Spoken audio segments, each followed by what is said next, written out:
Hello दोस्तों, welcome to my YouTube channel. और आज हम बात करेंगे जो हमारा डेरिवेशन पार्ट चल रहा था। इसके पहले वाले वीडियो में हमने डिस्कस किया था कि relation between focal length and radius of curvature in case of हमारा जो स्फेरिकल मिरर था, कॉन्वेक्स और कॉनकेव।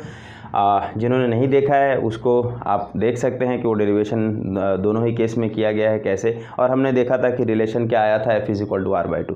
इस वीडियो में हम डिस्कस करेंगे कि डेरिवेशन पार्ट ही चल रहा था, तो हम डेरिवेशन करेंगे क्या चीज़, मिरर इक्वेशन का हम डेरिवेशन करेंगे। और मिरर इक्वेशन और फिर उससे जो यहाँ पे टॉपिक एक्चुअली लिख दिया है, तो मिरर इक्वेशन और उससे रिलेटेड जो हमारा कुछ न्यूमेरिकल्स होगा उस पर हम बात कर लेंगे। तो मिरर इक्वेशन जो डेरिवेशन होगा वो किसका किसका, तो हम दो मिरर कंसीडर ऑलरेडी किए हुए हैं। एक हमारा होगा कि कॉनकेव मिरर और दूसरा होगा हमारा कॉन्वेक्स मिरर। तो पहला चलिए स्टार्ट करते हैं। तो हमारा ये होगा mirror equation. Okay,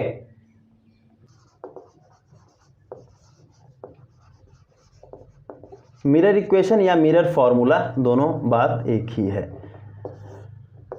mirror equation या मिरर फार्मूला, तो पहला एक चीज़ कर लेते हैं कि हमारा जो कॉनकेव मिरर है उसमें ही हम डिस्कस कर लें, कॉनकेव मिरर। ठीक है, तो इसके लिए जो फार्मूला है, पहले मैं फार्मूला ही लिख देता हूँ। तो फार्मूला है 1/v + 1/u = 1/f। तो है ये फार्मूला क्या, v क्या है, इन जनरल v क्या रिप्रेजेंट करते हैं, v को रिप्रेजेंट करते हैं it is a image distance, ये आपका ऑब्जेक्ट डिस्टेंस और ये आपका क्या है, फोकल लेंथ। तो v क्या होता है, वो आपका इमेज डिस्टेंस होता है। फिर u क्या होता है, वो होता है आपका ऑब्जेक्ट डिस्टेंस। और फिर f क्या होता है, वो होता है आपका फोकल लेंथ होता है। ठीक है, समझ में आ रहा है, ये हो जाता है हमारा। अब यही रिलेशन हमें डिस्क्राइब करना है। फिर उसके बाद से मिरर इक्वेशन में एक चीज़ और आएगा कि इक्वेशन फॉर मैग्नीफिकेशन, तो मैग्नीफिकेशन भी हम उसमें लगे हाथ डिराइव करेंगे। तो अब हम एक चीज़ बना लेते हैं कि यहाँ पे हमने एक मिरर कंसिडर कर लिया। ये मान लेते हैं कि ये हमारा मिरर जो है वो आपका कॉनकेव मिरर है और P इज़ द पोल। और फिर उसके बाद से यहाँ आप गेस कर लो, तो C is the centre of curvature. और अभी आपको पता चल गया सेंटर ऑफ कर्वेचर और पोल के एग्जैक्टली बीच में जो होगा वो फोकस होगा, तो हमने बीच में बना दिया है। अब स्केल से तो मेजर करने में नहीं जा रहा हूँ, लेकिन ऑलमोस्ट मतलब फोकस बीच में ही रखना होगा। ओके, अब क्या करेंगे, तो एक काम करते हैं, इसको डिराइव करने का जो तरीका है, चूँकि हमें मैग्नीफिकेशन भी निकालना है, तो मैग्नीफिकेशन निकालने के लिए हम क्या करेंगे कि हम एक फाइनाइट साइज ऑब्जेक्ट को कंसिडर कर रहे हैं। तो फाइनाइट साइज ऑब्जेक्ट को अगर हम कंसिडर करें और उसको हम यहाँ पे रख दें सेंटर ऑफ कर्वेचर और इन्फिनिटी के बीच में हम कहीं पे रख दें, फिर उसके बाद से हमारा इमेज कैसा होगा। तो मेरे ख्याल से पिछले वीडियो में हम लोगों ने देखा था कि अगर आप कॉनकेव मिरर के केस में अगर आप ऑब्जेक्ट को इन्फिनिटी और सी के बीच में अगर आप रखते हैं तो इमेज कहाँ बनता है, किसी को याद है इमेज कहाँ बनता है? तो थोड़ा सोच लेना है कि इमेज जो होता है वो आप बता दूं, इमेज जो है कहाँ बनता है, वो C और F के बीच में हमारा इमेज बनता है। तो यहाँ पे हम ऐसा करेंगे कि सीधा एक पैरेलल रे ड्रॉ करेंगे। इमेज डायग्राम में ड्रॉ कर रहा हूँ। ये पहला वाला जो होगा वो फोकस से होकर चला जाएगा, ये पहला जो रे है। और जो दूसरा रे होगा वो कहाँ से होकर के लेके जाएंगे, हमने ऑलरेडी बनाया था, इसको हमने सेंटर से ले लेना है। तो अगर सेंटर से होकर के कोई रे होके जाती है, इसका मतलब वो नॉर्मल के ही अलोंग होती है। तो आफ्टर रिफ्लेक्शन वो क्या होगा, वो नॉर्मल के ही अलोंग वो लौट करके चला जाएगा। और दो रिफ्लेक्टेड रे जहाँ आपस में कट करते हैं वहाँ पे हमारा एक इमेज बन जाता है। So let us consider A', B' is the image of A and B। तो AB का ये हमारा इमेज हो जाएगा। तो ये चीज़ हम कंसीडर कर सकते हैं। ठीक है, अब यहाँ पे हम बात करें, let us consider this is the point of incidence. अब फिर से हम एक काम करते हैं कि ये नॉर्मल ड्रॉ कर लेते हैं कि ये हमारा पॉइंट है M। ठीक है, यहाँ पे कर सकते हैं। अब अगर हम बात करें, इसको इतना बड़ा बनाने का ज़रूरत नहीं है, छोटा से काम चल गया, चूँकि हमारा इमेज तैयार हो गया है ऑलरेडी। अब क्या करें, तो यहाँ पे आप देखेंगे कि हमारा मतलब जो है कुछ इसमें एक ट्रायंगल्स का प्रॉपर्टीज़ होता है, उस प्रॉपर्टी को हम देखेंगे। और वो प्रॉपर्टी क्या है, जस्ट यहाँ पे पहले डिस्क्राइब ही कर देता हूँ कि एक सिमिलर ट्रायंगल का प्रॉपर्टी है। सिमिलर ट्रायंगल्स का जो प्रॉपर्टी होता है वो क्या होता है। तो सिमिलर ट्रायंगल का प्रॉपर्टी क्या है? सिमिलर ट्रायंगल का प्रॉपर्टी है कि अगर दो ट्रायंगल आपके सिमिलर कब होते हैं, जैसे मान लेते हैं कोई ट्रायंगल मेरा ए है, बी है, सी है, कोई ट्रायंगल आपका मान लेते हैं ई है, एफ है, जी है। यह ट्रायंगल सिमिलर कब होता है? जब करस्पॉन्डिंग एंगल सेम होगा तो ट्रायंगल जो होंगे वो सिमिलर ट्रायंगल हो जाएंगे। जैसे एग्जांपल के तौर पे ये करस्पॉन्डिंग एंगल का मतलब अगर ये आप एंगल ए कंसीडर कर रहे हो तो इसका ये वाला एंगल ई के बराबर होगा, एंगल जो बी होगा, एंगल बी जो होगा वो एंगल एफ के बराबर होगा, एंगल सी जो होगा वो एंगल जी के बराबर होगा। तो ये अगर तीनों एंगल आपस में इक्वल होते हैं तो इसका मतलब ये हुआ कि हमारा जो दोनों ट्रायंगल है वो क्या है, वो दोनों ट्रायंगल सिमिलर होगा, मतलब दोनों ट्रायंगल आपस में सिमिलर होंगे। इसका मतलब उसको रिप्रेजेंट करेंगे this triangle is similar to each other.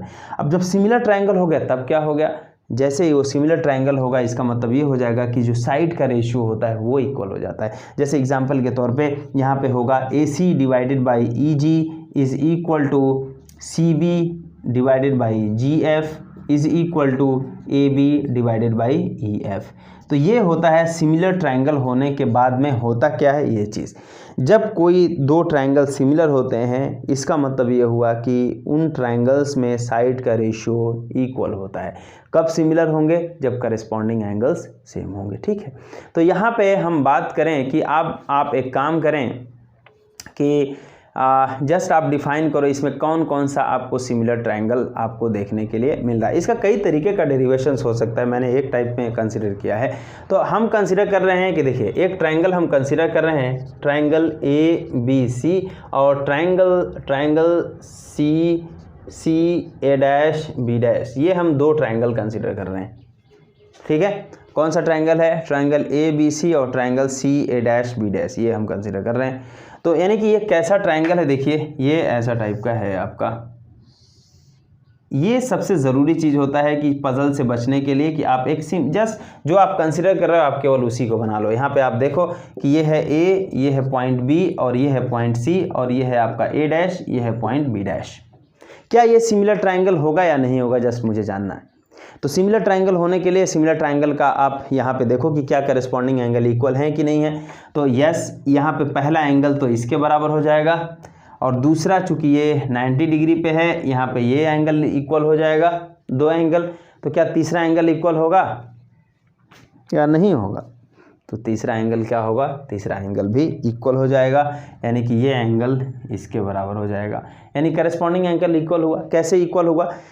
180 minus sum of this is equal to 180 minus sum of this, वो इक्वल हुआ। दूसरा तरीका क्या हो सकता है? दो पैरेलल रे है, एक तीसरा ये लाइन कट कर रहा है, इसका मतलब मैं ये पूछ रहा हूँ कि ये एंगल किसके बराबर होगा, तो ये एंगल किसके बराबर हो जाएगा। तो देखिए यहाँ पे दो आपका है, यानी कि ये एंगल किसके बराबर होगा? इसके बराबर, ये वाला। ठीक, तो ये वाला एंगल इसके बराबर हो गया नहीं हो गया? ये थोड़ा ऐसा लग रहा है तो इसको ऐसा भी कर सकते हैं कि समझ में नहीं आ रहा है तो इसको थोड़ा ऐसा करके करो, मेरे ख्याल से तब समझ में आ जाए, क्योंकि ये एंगल ये है और दूसरा वाला एंगल कौन सा है? ये वाला है ऊपर से। ठीक है, तो ये दोनों एंगल इक्वल हो जाएंगे। तो ये हमारा एक सिमिलर ट्रायंगल हो गया। अब जब सिमिलर ट्रायंगल हो गया तो प्रॉपर्टी क्या है भाई? तो प्रॉपर्टी है कि जो साइड का रेशियो इक्वल होता है। ऑफ कोर्स तीनों साइड का रेशियो आप ले सकते हो, जैसे कि AB जैसा ऐसा होगा, देखिए AB डिवाइडेड बाई क्या होगा? A', is equal to AC divided by CA', AB divided by A', is equal to, जब आप एक ट्रायंगल पहले कोई भी ट्रायंगल आप कंसीडर करो तो जैसे AB divided by A', is equal to क्या लिखना है? क्या हम उसको उल्टा पुल्टा कर सकते हैं क्या? दिस डिवाइडेड बाई दिस, ऐसा नहीं कर सकते आप। फिर उसके बाद से क्या करना पड़ेगा? AC divided by CA'। ठीक है, तो AB by A', is equal to AC divided by CA'। फिर उसके बाद से ऐसा भी लिख सकते हो आप कि BC डिवाइडेड बाई CB' के बराबर होगा। लेकिन ये जो है चूंकि अभी हमारे काम में नहीं है तो इसको हम हटा देते हैं, इसका ज़रूरत नहीं है यहाँ पे। तो हम इसको मानते हैं इक्वेशन नंबर 1 हो गया हमारा। ठीक है, दूसरा वाला इक्वेशन क्या होगा? जो सेकंड इक्वेशन होगा, मतलब दूसरा ट्रायंगल आप कौन सा कंसीडर करोगे? देखो यहाँ पे और कौन सा सिमिलर ट्रायंगल बन रहा है, जरा सा गेस कीजिए। तो चूंकि ऑलरेडी मैंने N से यहाँ पे M पे एक नॉर्मल ड्रॉ कर दिया है, तो बेसिकली एक ट्रायंगल मैं देखिए यहाँ पे कंसीडर कर रहा हूँ कि A', B', F and triangle NFM में तो ये दोनों ट्राइंगल सिमिलर ट्राइंगल हो जाएंगे। जैसे ही सिमिलर ट्राइंगल, अच्छा यहाँ पे आप फिर से आप इस चीज़ को लिख सकते हो कि कैसे ये सिमिलर ट्राइंगल हुआ। यहाँ पे आप देखो कि ये पॉइंट है आपका N, ये पॉइंट है आपका M, ये पॉइंट है आपका F, ये है पॉइंट है A डैश, ये पॉइंट है B डैश। अब देखो ये क्या सिमिलर ट्राइंगल है, बिल्कुल है, उसमें कोई दिक्कत ही नहीं, ये दोनों इक्वल है। ये आपका 90 डिग्री है, ये थर्ड वाला वैसे ही इक्वल है। आप जैसे भी करो कि पैरेलल रेस को एक लाइन क्रॉस कर रही है तो वो इक्वल हो जाएगा, या दोनों एंगल इक्वल हैं तो 180 minus sum of this two angle must be equal to 180 minus sum of the other angle. Okay, तो ये उस केस में क्या होगा, इसको हम ऐसा लिखेंगे कि NM, इस बार इस ट्राइंगल को कंसिडर कर लिया, NM डिवाइडेड बाई क्या हो जाएगा, A dash B dash, NM divided by A dash B dash is equal to NM divided by A dash B dash is equal to MF divided by FA dash. हो गया या नहीं हो गया? ठीक है, कोई दिक्कत नहीं है। तो इसको मान लेते हैं इक्वेशन नंबर 2 मान लेते हैं। Okay, NM divided by, okay, MF divided by, हाँ अब ये F है भाई, तो थोड़ा अच्छे से बना लेना। अब आप एक चीज़ देखें कि इक्वेशन 1 और 2 में आपको क्या सिमिलरिटी दिख रहा है। मेरे ख्याल से कुछ सिमिलरिटी तो यहाँ पे दिख ही रहा होगा, जैसे कि एग्जांपल के तौर पे कि सिमिलरिटी इन द सेंस कि क्या चीज़ आपको सेम दिख रहा है। जैसे A डैश B डैश यहाँ पे है, A डैश B से, ठीक है, AB और NM क्या है, AB हमारा ये है, NM हमारा ये है। दो पैरेलल रेस के बीच का जो डिस्टेंस होता है वो सेम होता है या नहीं होता है। इसका मतलब यहाँ पे आपका AB है, यहाँ पे आपका NM है, तो AB जो है वो आपका NM के बराबर होगा। तो AB जैसे ही NM के बराबर हो गया तो इक्वेशन 2 कैसा रिड्यूस हो जाएगा, इसको हम लिख सकते हैं AB divided by A dash B dash is equal to MF divided by क्या हो जाएगा, MF divided by FA dash के बराबर होगा। इसको इक्वेशन नंबर 3 मान लो, नंबर की कमी थोड़ी। फिर उसके बाद से एक फ्रॉम इक्वेशन 1 और 3 से हम क्या लिख सकते हैं, यहाँ पे थोड़ा सा मैं इसको मिटा देता हूँ, इसको हम थोड़ा सा मिटा देते हैं।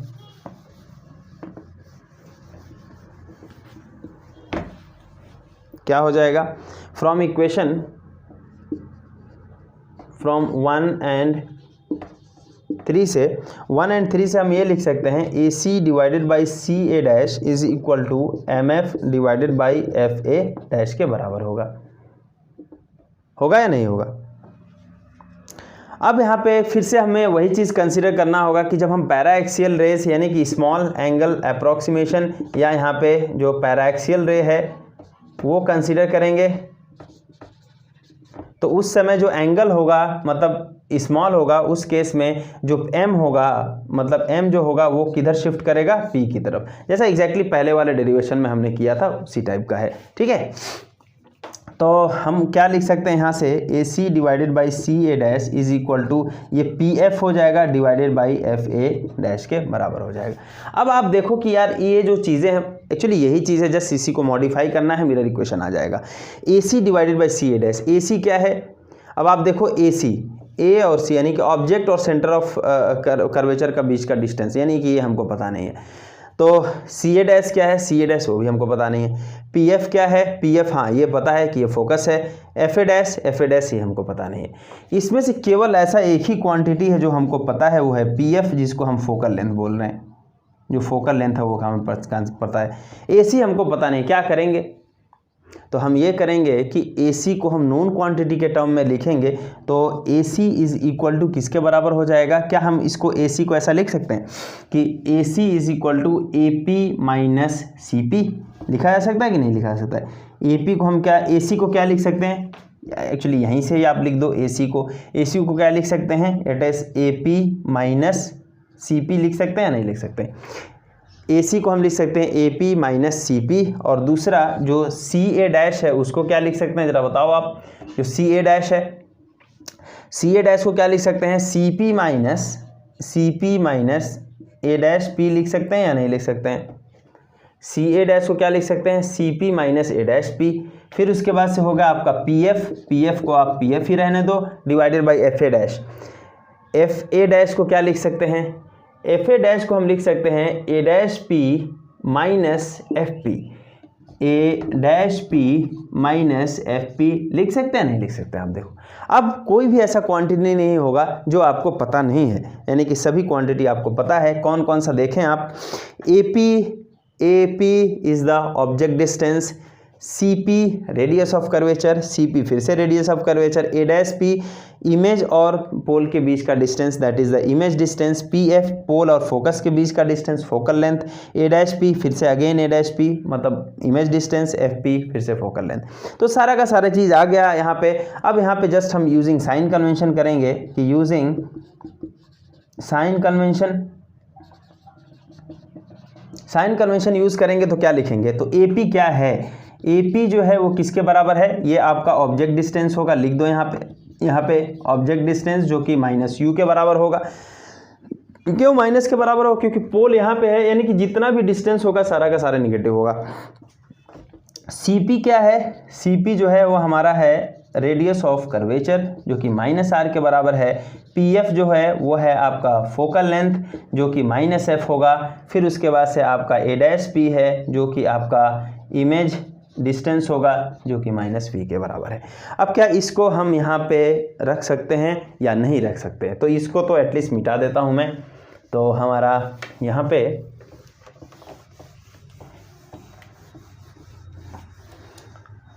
आप बीच बीच में मतलब अगर नोट करना है तो वीडियो को पॉज करके नोट कर सकते हो आप।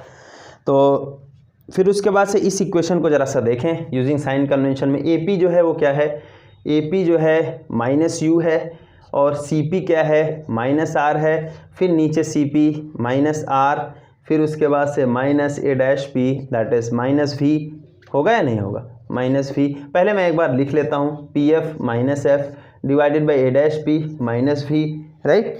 फिर उसके बाद से क्या है माइनस माइनस एफ, होगा या नहीं होगा, मेरे ख्याल से इसमें कोई समस्या नहीं होगा। ओके अब थोड़ा सा इसको सॉल्व कर लीजिए कि सिंस यहाँ पे एक चीज़ आपको और पता है कि since r is equal to 2f होता है, ये होता है कि नहीं होता है, चाहे लेंस चाहे कॉनकेव हो कॉन्वेक्स हो दोनों के केस में। तो ये किसके बराबर होगा, minus U plus R divided by minus R plus V is equal to, इसको क्या लिख सकते हैं minus F divided by minus V plus F, होगा या नहीं होगा। अब आप जस्ट इसको एक काम करो, r की जगह पे क्या लिख दें 2f, क्या यहीं पे लिख सकते हैं कि नहीं, यहाँ पे लिख दें r is equal to 2f, यहाँ पे लिख दें r is equal to 2f, ठीक है। यहाँ से जस्ट माइनस को थोड़ा सा कॉमन कर सकते हैं क्या, तो ये माइनस हट करके ये माइनस हट करके यहाँ पे माइनस हो जाएगा या नहीं हो जाएगा। अब क्या करेंगे, जस्ट आप क्रॉस मल्टीप्लिकेशन कर दें या जैसे भी आपको सॉल्व करना है आपके पास देखिए, मेरे ख्याल से इसको सॉल्व करेंगे तो बहुत सारे बच्चों का मतलब जो है सोल्यूशन ऐसा भी आ सकता है कि 1/v plus 1/u is equal to 1/f, यही फार्मूला हमको डिराइव करना है। तो यहाँ पे f इज इक्वल टू आता है uv upon u plus V, जिसका भी अगर uv upon u plus V आ रहा है दैट इज डायरेक्टली उसको लिख सकते हो कि 1/v is equal to 1/u plus 1/f। कैसे, इसको जस्ट 1/f कर दो, फिर उसके बाद से ये जो होगा 1/uv plus divided by u plus v ऊपर चला जाएगा, u plus v divided by uv जो कि आपका 1/v प्लस 1/u के बराबर है। तो यहाँ पे हम वही चीज़ करेंगे क्या हो जाएगा, इसको हम मल्टीप्लाई कर लेते हैं, u प्लस 2f और यहाँ पे हो जाएगा v minus F that is equal to क्या, that is equal to f into minus 2f plus v के बराबर है। जस्ट मल्टीप्लाई आप करो इसको, माइनस uv प्लस uf और ये plus 2vf minus 2f square is equal to minus 2f square plus vf के बराबर हो, माइनस 2f स्क्वायर कैंसिल। अच्छा यहाँ पे आप एक काम करो कि माइनस uv को इधर ट्रांसफ़र कर दो और ये vf को इधर लेकर के चले आओ, तो ये हो जाएगा uf plus 2vf minus vf is equal to uv, होगा कि नहीं होगा। अब यहाँ पे देखिए आप 2vf और minus vf that is equal to vf आएगा कि नहीं, uf plus vf is equal to uv, f common कर लेंगे तो यहाँ पे क्या बचेगा u plus v is equal to uv। Actually वही चीज़ आया या नहीं आया, f is equal to uv upon u plus v, आया कि नहीं आया। लेकिन यहाँ पे मैं डायरेक्ट अगर उसी फॉर्मूले को ड्राइव करने पे आऊँ कि मतलब जो है 1/f मुझे चाहिए, तो अब मैं क्या करूँगा, f को इधर ट्रांसफ़र कर दूँगा, उसका दो तरीका है, या तो आप ऐसा कर सकते हो कि f इज इक्वल टू हुआ हमारा uv upon u plus V. Actually ये भी फॉर्मूला सही है, लेकिन अगर कोई ऐसा चाहता नहीं 1/f करने के लिए तो आप इसको 1/f कर लो, तो 1/f is equal to 1/uv upon u plus V हो जाएगा कि नहीं हो जाएगा। मतलब अगर x is equal to 1/y है तो 1/x is equal to 1 upon 1/y, मतलब ये y ऊपर चला जाएगा, दैट इज y। तो उसी तरीके से हुआ, तो u प्लस वी को ऊपर कर लेंगे, तो यानी कि u plus V upon U V होगा। इसको कैसे लिख सकते हैं आप, u upon U V plus V upon U V होगा। u से u कैंसिल, v से v कैंसिल, सो क्या मिलेगा आपको 1/f is equal to 1/u plus 1/v। ये हमारा फॉर्मूला हुआ मिरर के केस में। तो यानी कि जो मिरर इक्वेशन होता है वो क्या रिलेट करता है, फोकल लेंथ, इमेज डिस्टेंस, ये ऑब्जेक्ट डिस्टेंस है, फोकल लेंथ, ऑब्जेक्ट डिस्टेंस और इमेज डिस्टेंस को रिलेट करता है। इसको आप एक तरीके से और लिख सकते हो, चूंकि f जो है वो r/2 के भी बराबर होता है, तो इस इक्वेशन को कभी ऐसा भी लिखा जा सकता है कि ये जो होगा वो 2/r is equal to 1/u plus 1/f के बराबर होगा। क्यों? क्योंकि r is equal to 2f है। ठीक है, समझ में आ रहा नहीं है? कभी ऐसा रेडियस ऑफ कर्वेचर के टर्म में ऐसा पूछ देता है। तो ये हमारा रहा कि आप इसको पॉज करके आपको नोट करना है तो आप नोट कर सकते हैं। ठीक है, तो मैं इसको मिटा देता हूँ। तो हाँ, अब यहाँ पे एक बात था हमारा, ओहो मैंने फिगर को मिटा दिया है क्योंकि मुझे मैग्नीफिकेशन निकालना था। अब मैग्नीफिकेशन के बारे में बात करते हैं कि मैग्नीफिकेशन के लिए क्या होता है। What is magnification now? इसको एक चीज़ और बोलते हैं, it is a linear magnification. तो मैग्नीफिकेशन क्या होता है भाई? मैग्नीफिकेशन होता है कि जैसे एग्जांपल के तौर पे कि ये आप लेंस के लिए ज़्यादा फेमिलियर होंगे कि मैग्नीफिकेशन का मतलब क्या होता है। बचपन में बहुत किया होगा कि वो एक कॉन्वेक्स लेंस ले करके, जिसको हम रीडिंग लेंस बोलते हैं, कॉन्वेक्स लेंस ले करके इसको ऐसा कोई ऑब्जेक्ट को ऐसा करके देखा होगा, छोटा बड़ा करके, ऐसा होता है नहीं होता है। तो बेसिकली कोई ऑब्जेक्ट मतलब देखने से वो लगता है बड़ा हो गया, तो बड़ा हो गया मतलब उसका इमेज आप देख रहे हो। तो हुआ क्या कि बेसिकली जो आपका मैग्नीफिकेशन हुआ, मैग्नीफिकेशन जो है रिलेटेड होता है आपका इमेज का साइज और ऑब्जेक्ट के साइज से रिलेशन होता है। तो उसको कैसे डिफाइन करते हैं कि अगर मैग्नीफिकेशन m है तो m जो होता है वो होता है कि आपका इमेज हाइट ऑफ इमेज या image height divided by object height के बराबर होता है। Image height divided by object height, ये होता है आपका मैग्नीफिकेशन। ठीक है, अच्छा इसको डिराइव करने के बाद थोड़ा सा डिस्कस कर लेंगे हम। तो पहले ये निकाल लेते हैं, image height divided by object height. अगर हम मानते हैं कि ऑब्जेक्ट हाइट मान लेते हैं h है और ये जो इमेज हाइट है वो h डैश है मान लेते हैं, तो इसका मतलब ये हुआ कि जो मैग्नीफिकेशन होगा वो क्या होगा, h डैश बाई h के बराबर होगा। ये होता है मैग्नीफिकेशन। ठीक है, अब इसको कैसे हम कैलकुलेट करेंगे? मेरे ख्याल से कैलकुलेट करने का एक आइडिया ये है कि आप वही जो सिमिलर ट्रायंगल एक्चुअली था उसी से हम कर लेंगे। तो यहाँ पे मैं जस्ट इसी को ले रहा हूँ, आप प्लीज़ पिछले में अभी देख लेना है कि ये वाला मैं ट्रायंगल कंसीडर कर रहा हूँ कि यहाँ पे A है, यहाँ पे B है, यहाँ पे A डैश है, यहाँ पे B डैश है और यहाँ पे C है। ठीक है, तो यहाँ पे आप देखेंगे कि डायरेक्ट हम एक काम करते हैं कि image height divided by object height, तो ये A डैश B डैश जो होगा वो क्या होगा, इमेज हाइट होगा, और ये ए बी क्या होगा, ये ऑब्जेक्ट हाइट होगा कि नहीं होगा। तो इसमें चूंकि ये सिमिलर ट्रायंगल है तो A dash B dash divided by A B जो होगा वो किसके बराबर होगा, A dash B dash divided by A B is equal to A dash C divided by C A के बराबर होगा या नहीं होगा। अब आप देखें कि इसको ऐसे ही रहने दो आप, A dash B dash divided by A B is equal to A dash C को आप क्या लिख सकते हो, ए डैश सी को हम लिख सकते हैं कि सी पी, अभी हमने लिखा था एक्चुअली उसको, इसको हम लिख सकते हैं सी P minus A dash P के बराबर होगा या नहीं। ए डैश सी को हम क्या लिख सकते हैं, सी P minus A dash P. ठीक है, डिवाइडेड बाई सी ए को क्या लिख सकते हैं बताइए जरा, सी ए कहाँ गया भाई, सी ए को हम क्या लिख सकते हैं, A P minus C P के बराबर हो जाएगा। इसमें कोई दिक्कत नहीं है। अब आप एक काम करो, इसमें जरा साइन कन्वेंशन यूज़ करो, तो इसमें साइन कन्वेंशन यूज़ करो आप। इसमें साइन कन्वेंशन अगर यूज़ करेंगे आप देखिए उसमें कि CP को मैंने रेडियस ऑफ कर्वेचर लिखा है, और चूंकि ये सारा का सारा निगेटिव साइड में है तो इसका मतलब ये -r हो जाएगा, ये आपका माइनस ऑफ -v होगा, ये AP यानी तब image distance that is -u, और ये हो जाएगा माइनस ऑफ -r, और चूंकि r = 2f भी लगे हाथ रख दो आप, तो ये -r है, तो ये एक्चुअली ये किसके बराबर हो जाएगा, -r + v upon -u + r। r की जगह पे क्या लिख सकते हैं, r की जगह पे हम लिख सकते हैं -2f + v divided by -u + 2f। लिखा जा सकता है, नहीं लिखा जा सकता। अब ये एक्चुअली ये भी एक मैग्नीफिकेशन का फॉर्मूला है, और आप अगर u और v के टर्म में रखना चाहते हो तो फिर उसके बाद से f की वैल्यू आपको निकालनी पड़ेगी। f की वैल्यू रखेंगे 1/v + 1/u, सो f = होगा uv अपॉन u + v। तो जस्ट f की वैल्यू यहाँ पे उठा करके आप रख सकते हो। कैसे हो जाएगा, f की वैल्यू हम रख देंगे, तो यहाँ से जस्ट वैल्यू रख दो -2, f की जगह पे क्या है uv अपॉन u + v। ये जस्ट थोड़ा सा मैथमेटिक्स करना है और कुछ करना नहीं है। -u + 2 इंटू, इससे भी अगर किसी के पास आइडिया होगा तो इसके बाद से आपकी मर्जी, जैसे आप करो आंसर आना चाहिए।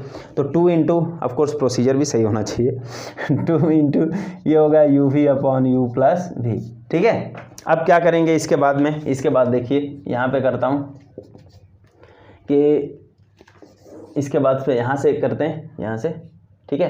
तो -2uv और ये प्लस uv + v² होगा या नहीं होगा, देखो आप, यानी u + v का यहाँ मल्टीप्लाई करेंगे तो uv और प्लस v² डिवाइडेड बाई ये होगा u + v, होगा या नहीं होगा, +v डिवाइडेड बाई, नीचे है -u का यहाँ पे मल्टीप्लाई करेंगे तो कितना हो जाएगा -u² -uv और plus 2uv divided by u + v, और एक्चुअली u + v ये कैंसिल हो जाएगा, तो क्या बचेगा मेरे पास, इसका मतलब ये हो जाएगा -2uv और ये uv that is -uv + v² divided by -u² + uv।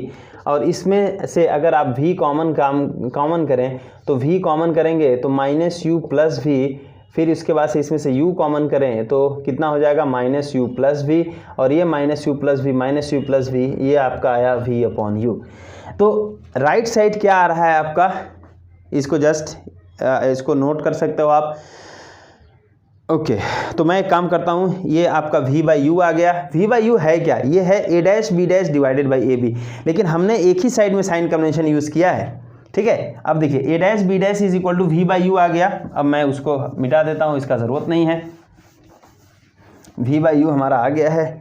तो यहाँ पे जो v/u आया, अब आप इसमें भी साइन कन्वेंशन यूज़ करना होगा आपको कि a' b' क्या है। देखिए a' b' जो है वो आपका हाइट है, लेकिन ये हाइट जो है एक्चुअली यहाँ से ये पोल यहाँ पे था और हाइट ये वाला आप कंसीडर कर रहे हो a' b', तो ये हाइट क्या है, आप निगेटिव एक्सिस में जा रहे हो, तो वो हाइट जो होगा वो आपका कितना हो जाएगा -h' हो जाएगा या नहीं हो जाएगा, क्योंकि वो नीचे है, ये नीचे है। ठीक है, और ये ऊपर में क्या है, ये h है, so divided by h = v upon u।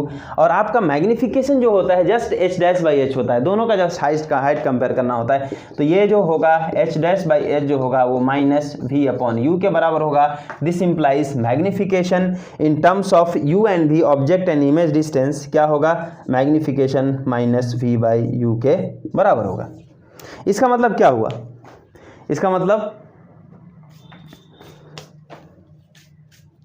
u का वैल्यू अगर मान लेते हैं छोटा है v से, तो इसका मतलब ये हुआ मैग्नीफिकेशन जो होगा वो आपका, यानी कि मैग्नीफिकेशन का मीनिंग ये होगा कि अगर u का वैल्यू छोटा हुआ और v से v का वैल्यू बड़ा है, इसका मतलब ये हो जाएगा कि ऑब्जेक्ट जो होगा वो इमेज से छोटा होगा, यस, या इमेज जो है ऑब्जेक्ट से बड़ा हो जाएगा। ठीक है, अब यहाँ पे कुछ एग्जांपल मैं देता हूँ, जैसे मैग्नीफिकेशन का वैल्यू अगर इतना हो जाए तो हम उसका मीनिंग क्या होगा, जस्ट वही चीज़ मैं बताने जा रहा हूँ।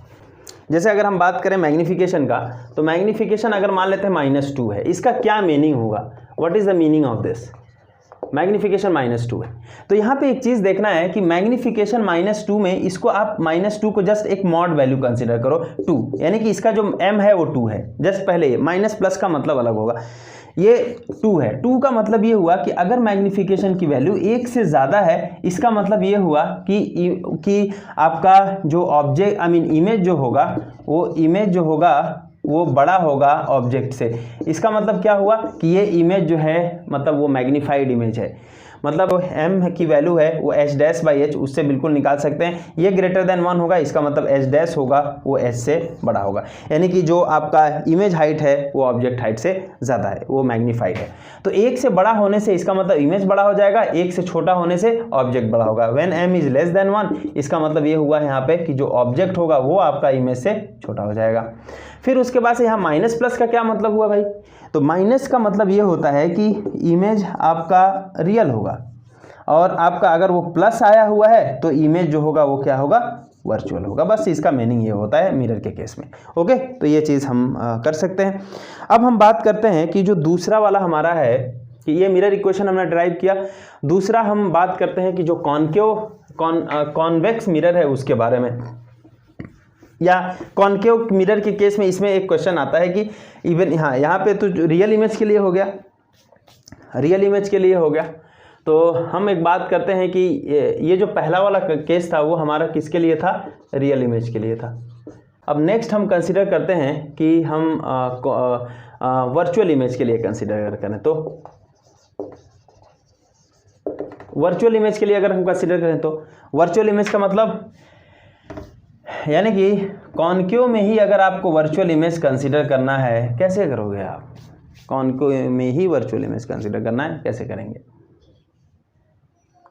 तो उसके लिए हम कंसीडर करेंगे। तो वर्चुअल इमेज बनता कैसे है, ये भी मैंने हम लोगों ने डिस्कस किया था कि अगर ये पोल है, ये आपका सेंटर ऑफ कर्वेचर है, ये फोकस है, अगर ऑब्जेक्ट को फोकस और पोल के बीच में आप रखोगे तब जा करके आपका जो इमेज बनेगा वो आपका वर्चुअल होगा। इसका मतलब यहाँ से जब लाइट जाएगी, यहाँ से आपका फोकस से होके गया और फिर उसके बाद से सेंटर ऑफ कर्वेचर को ऐसा आप मिलाओ, सेंटर ऑफ कर्वेचर और ये इसका जो मिलाने वाला जो लाइन होगा आपका, ये आप सीधा कर लो इसको, यानी कि जहाँ पे ये हमारा मिलती हुई महसूस होगी वहाँ पे हमारा एक इमेज बनेगा। So this is A B, this is A dash. ठीक है, समझ में आ रहा है नहीं आ रहा है, ये हो गया हमारा। अब यहाँ पे कैसे करेंगे, अब यहाँ पे कैसे करेंगे, तो यहाँ पर भी सेम टाइप का वो जो चीज़ है वही चीज़ करना होगा। मेरे ख्याल से कुछ ज़्यादा इसमें दिक्कत की बात नहीं है। जस्ट मैं इसको भी बहुत ही जल्दी में कर देता हूँ, क्योंकि ऑलरेडी हम लोगों ने एक प्रॉपर डेरिवेशन पिछले बार में किया है। तो जैसे एग्जाम्पल के तौर पर अगर हम बात करें कि जस्ट देखो कौन सा ट्रायंगल मैं कंसिडर कर रहा हूँ। यहाँ पर एक ट्रायंगल मैंने बनाया कि यहाँ पे ए है, यहाँ पे बी है, यहाँ पे सी है, यहाँ पे ए डैश है, यहाँ पे बी डैश है। देखिए C A B A dash B dash, ये वाला ट्रायंगल, क्या ये सिमिलर ट्रायंगल होगा कि नहीं होगा, तो आंसर इज यस। क्यों, क्योंकि पहला तो चीज़ ये है कि ये ट्रायंगल मतलब क्या, ट्रायंगल ए बी सी या triangle A dash B dash C ये सिमिलर होगा, तो आंसर इज यस, क्योंकि ये कॉमन है। ये एंगल 90 डिग्री है और ये एंगल एक्चुअली इक्वल होगा। ठीक है, समझ आ रहा नहीं यार। तो ये हमारा हो गया सिमिलर ट्रायंगल। जब ये सिमिलर ट्रायंगल हो जाएगा तो हमारा प्रॉपर्टी क्या है कि साइड का रेशियो इक्वल होता है। अब उसको साइड का रेशियो आप कर लो, A dash B dash divided by A B is equal to, हमारा लिख दें A dash C divided by A C के बराबर होगा। A dash B dash divided by A B is equal to A dash C divided by A C के बराबर होगा। इसको इक्वेशन नंबर 1 मान लो आप। दूसरा ट्रायंगल कौन सा कंसीडर करोगे आप, तो दूसरा हम कंसीडर करेंगे कि जैसे F से होता हुआ, तो ज़रा सा देखिए, ये है हमारा F, ये है हमारा A डैश, ये है हमारा B डैश। तो कौन सा ट्रायंगल, लेकिन इस बार हम क्या करेंगे, यहाँ पे जो पॉइंट ऑफ इंसिडेंस है ये वाला, इससे हमने एक नॉर्मल ड्रॉ करना है जो कि M होगा।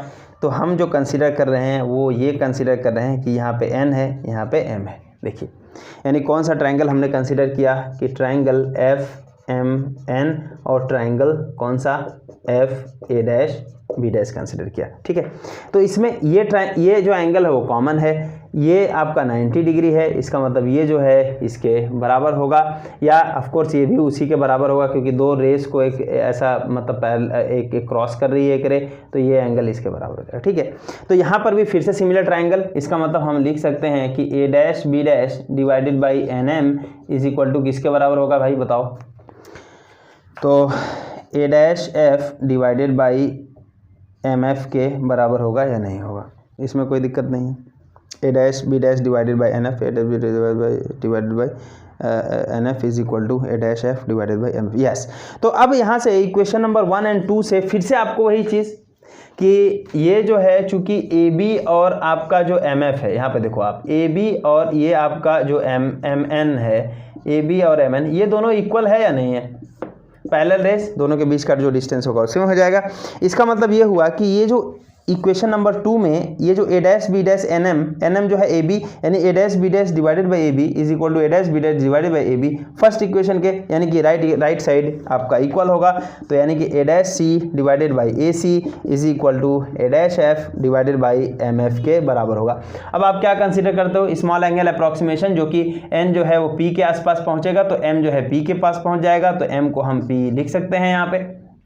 फिर उसके बाद से देखिए आप ए डैश सी को आप क्या लिखेंगे, ए डैश सी को आप क्या लिखेंगे यहाँ पे, तो ए डैश सी को डायरेक्ट हमको तो पता नहीं, लेकिन हमको ये पता है कि ए डैश पी जो होगा वो आपका क्या होता है, वो आपका क्या होता है, मतलब इमेज से और पोल के बीच का distance, that is image distance. Object का पोल के बीच का distance, it is a object distance. Focus का पोल के बीच का distance, it is a focal length. ठीक है, तो इसको हम ये लिख सकते हैं कि A dash P plus P C के बराबर होगा, A dash P plus P C. A C किसके बराबर है, कहाँ गया यार ए सी किसके बराबर है, इसको हम लिख सकते हैं कि C P minus A P, right. A C को हमें लिखना है ना, हाँ, तो इसको हम लिख सकते हैं सी पी माइनस ए सी के बराबर हो जाएगा, नहीं हो जाएगा, ए पी नहीं, ए सी को हमें लिखना है ना, ए सी को, तो ये C P minus A P, yes C P minus A P हो जाएगा, is equal to A dash F,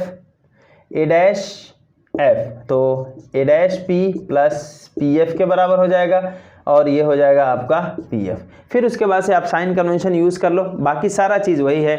A dash P actually वो बिल्कुल हम object distance, I mean image distance consider करते हैं, लेकिन यहाँ पे एक चीज़ है, यहाँ पे आप इसके लेफ्ट साइड में जो भी वैल्यूज़ होगा वो निगेटिव होगा, लेफ्ट साइड में वैल्यू यानी ये वाला जो वैल्यू होगा वो पॉजिटिव। इसका मतलब ये हो जाएगा कि जो ए डैश पी है यानी कि जो आपका इमेज डिस्टेंस है वो क्या है, वो आपका प्लस भी है। बाकी जितने भी वैल्यूज़ आएंगे, जैसे एग्जाम्पल के तौर पर हमारा सी पी आया वो माइनस आर के बराबर हुआ, हमारा ए पी आएगा वो माइनस यू के बराबर हो जाएगा, हमारा एफ पी आएगा वो आपका माइनस एफ के बराबर हो जाएगा। सारा वैल्यू प्लीज़ यहाँ पे आप पुट करें। ए डैश पी जो हो जाएगा वो v के बराबर, ये आपका pc that is minus R, cp या pc एक ही है, माइनस आर प्लस ap जो हो जाएगा minus u, that is equal to A dash P जो होगा वो v के बराबर है, ये v हो गया, प्लस pf जो होगा वो माइनस f, और यहाँ पे माइनस f। जस्ट अब यहाँ पे फिर से आप यूज़ कर सकते हैं r is equal to 2f, r is equal to 2f अगर यूज़ करें हम, तब क्या हो जाएगा, v प्लस या माइनस कर दो आप, v minus 2f divided by minus 2f plus u is equal to v minus f upon minus f। तो अच्छा, माइनस साइन अगर हम कॉमन भी कर लें यहाँ पे तो कोई दिक्कत है क्या, तो इसको हम ये लिख सकते हैं f minus v upon f, लिख सकते हैं क्या। अब क्या करेंगे हम, क्रॉस मल्टीप्लिकेशन, तो आप इसको फिर से मैं वही चीज़ करूँगा, यहाँ पे क्रॉस मल्टीप्लिकेशन कर लेता हूँ। ठीक है, तो इसको भी थोड़ा सा कर लेते हैं हम। तो क्रॉस मल्टीप्लिकेशन अगर हम यहाँ पे करें तो क्रॉस मल्टीप्लिकेशन का क्या है, तो ये हो जाएगा f into V minus 2f is equal to f minus V multiplied by minus 2f plus u होगा।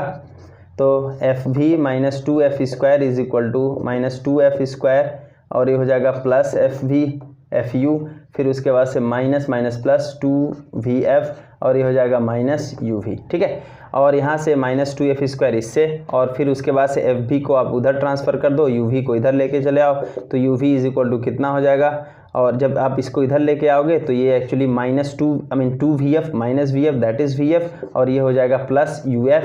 इसमें से आप f कॉमन कर लो तो u plus V is equal to uv, f को इधर ट्रांसफ़र कर दो तो ये हो जाएगा u plus V upon uv, और ये हो जाएगा u upon uv plus v upon uv, और u से u कैंसिल, v से v cancel, so 1/f is equal to 1/v plus 1/u। ये कैसे हुआ, ये ऐसा कि अगर आपके पास 2 प्लस 3 अपॉन 2 इंटू 3 हो तो इसको हम 2/2 इंटू 3 लिख सकते हैं, प्लस 3/2 इंटू 3, 3 से 3 कैंसिल, 2 से 2 कैंसिल। तो इस तरीके से हम इसको कर देते हैं, ठीक है। तो ये हमारा रहा कि ये मिरर इक्वेशन।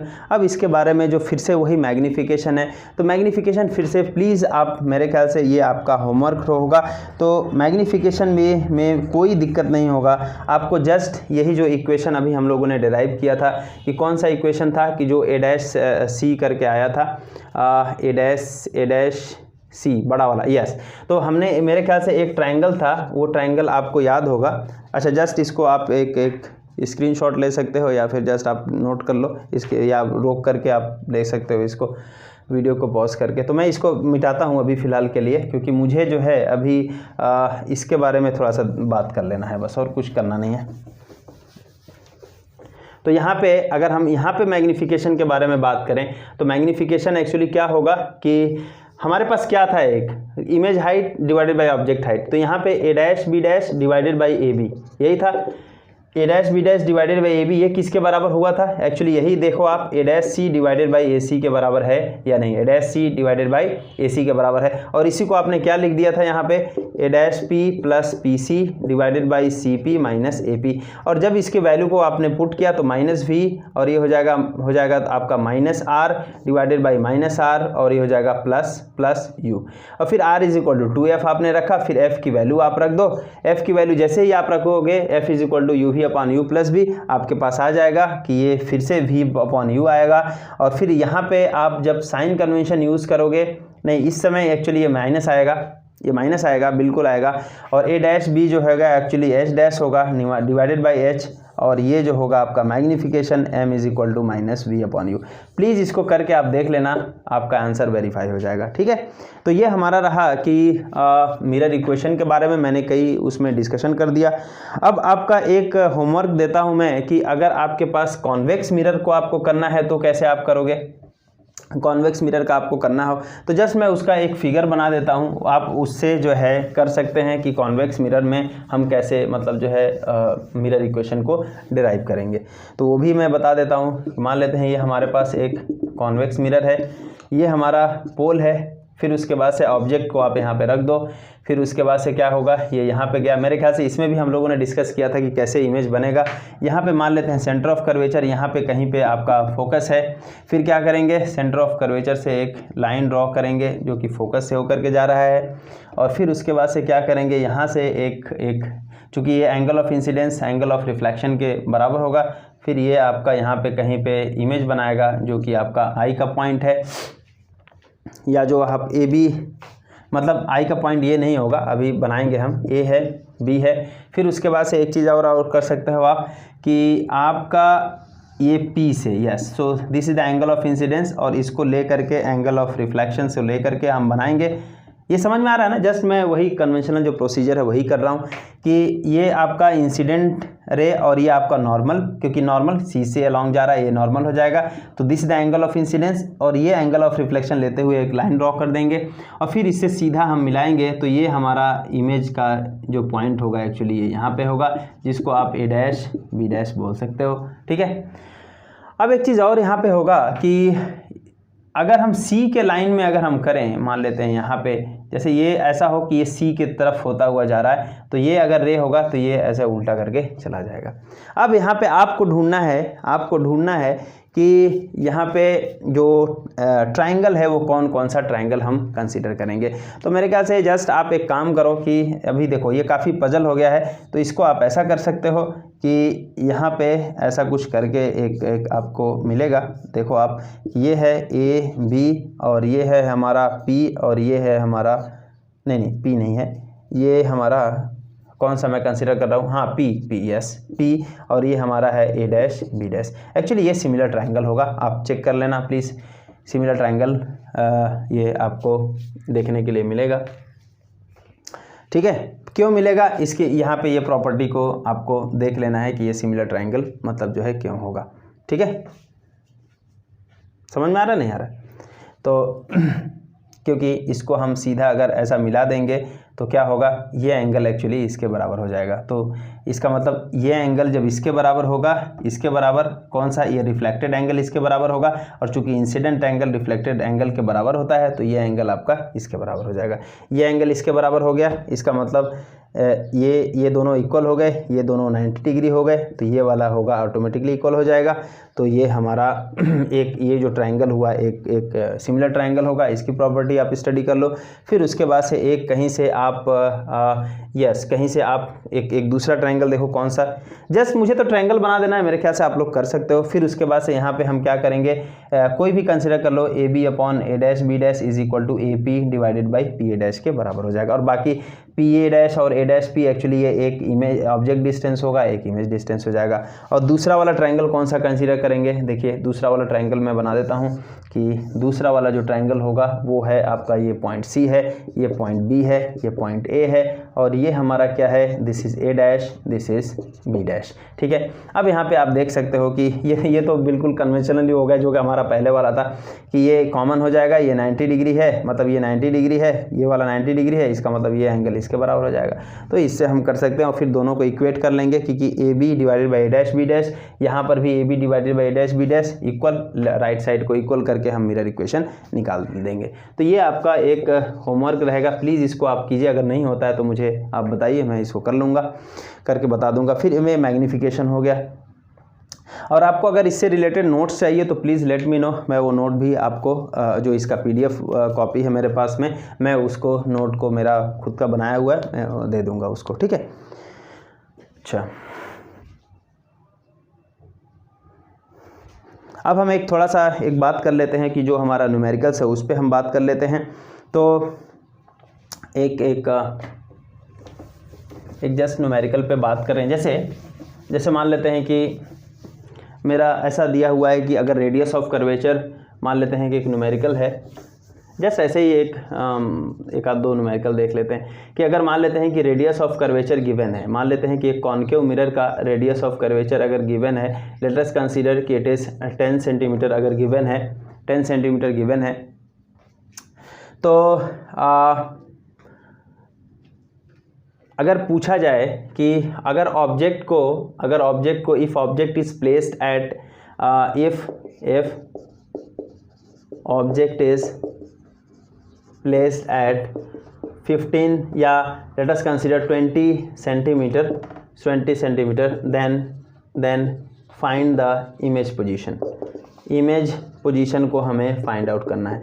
एक्चुअली इसमें दो क्वेश्चन है, एक ये है कि पहला कि इसमें ऐसा कर सकते हैं फाइंड फोकल लेंथ, पहला कि फोकल लेंथ आप फाइंड कीजिए, और ये मैं किसके लिए कंसीडर कर रहा हूँ, जो कॉनकेव मिरर है, कॉनकेव कंसीडर आप कर लो। ठीक है, तो आप देखिए कि इसमें पहला तो ये है कि रेडियस ऑफ कर्वेचर दिया है, फिर उसके बाद से फोकल लेंथ बोलने के लिए बोल रहा है। तो ये हमारा एक कॉनकेव होगा, इसका रेडियस ऑफ कर्वेचर मान लेते हैं यहाँ पे C है, यहाँ पे P है, इसका मतलब इसके बीच का जो डिस्टेंस दिया हुआ है वो 10 सेंटीमीटर, एक्चुअली -10 सेंटीमीटर अगर साइन कन्वेंशन के साथ रखेंगे।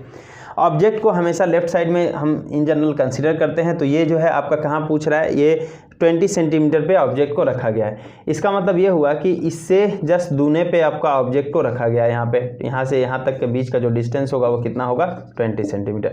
फिर उसके बाद से पूछ रहा है कि इसका पहला तो फोकल लेंथ कितना होगा, तो फोकल लेंथ में कोई दिक्कत ही नहीं है कि R is equal to 2F के बराबर होता है, यानी कि F is equal to R/2, तो R की वैल्यू है 10/2 दैट इज 5 सेंटीमीटर। इसका मतलब ये हो जाएगा कि यहाँ पे आपका ये फोकस हो जाएगा। अब आप इसको डायरेक्ट गेस कर सकते हो बेसिकली इमेज कहाँ बनने वाला है। तो इमेज कहाँ पे बनने वाला है, जब ये ऑब्जेक्ट को आपने C और इन्फिनिटी के बीच में रखा है, इसका मतलब image must be in between C and F, C और F के बीच में बनेगा। ये सबसे बेस्ट तरीका होता है। अगर आपने कैलकुलेशन किया, कहीं कैलकुलेशन आपका गलत हो गया, तो जैसे मान लेते हैं कैलकुलेशन में ऐसा आ गया कि 2 सेंटीमीटर, -2 सेंटीमीटर ऐसा कुछ करके अगर आ गया आपका, तो -2 सेंटीमीटर यानी कि F और P के बीच में ही कहीं लाई करेगा, क्योंकि ये इसके बीच का डिस्टेंस 5 सेंटीमीटर है।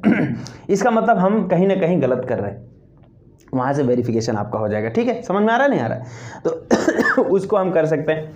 तो F इज इक्वल टू हमारा निकल गया कि जो F होगा इसका जो सोल्यूशन आएगा, यानी कि F की वैल्यू कितनी हो जाएगी, वो हो गई हमारी 5 सेंटीमीटर। और इसके लिए चूंकि अगर साइन कन्वेंशन लिखेंगे तो -5 सेंटीमीटर हो जाएगा। अब आपका मुझे इमेज पोजीशन निकालना है, तो हमारा जो मिरर इक्वेशन होता है हम उसका यूज़ कर लेंगे। अच्छा, पहले अगर इसका सोल्यूशन की बात करें कि फोकल लेंथ कितना होगा, चलो ऐसा मतलब लिख देता हूँ मैं। जो फोकल लेंथ होगा वो कितना होगा, that is r/2। Radius of curvature कितना है 10, 10/2 दैट इज़ 5 सेंटीमीटर। ये हमारा हो गया फोकल लेंथ। ऑफकोर्स निगेटिव होगा साइन कन्वेंशन में। फिर उसके बाद से हम यहाँ पे मिरर इक्वेशन लगाएंगे, क्योंकि हमें क्या निकालना है, ऑब्जेक्ट इमेज डिस्टेंस। तो मिरर इक्वेशन क्या हो जाएगा, 1/v minus 1/u plus 1/u is equal to 1/f। तो हमें निकालना है 1/v is equal to 1/f minus 1/u। This implies u minus f/uf। ये हो जाएगा कि नहीं हो जाएगा, यानी कि 1/v। इसका मतलब v डायरेक्ट हम निकाल दें तो v इज इक्वल टू होगा uf/u माइनस f।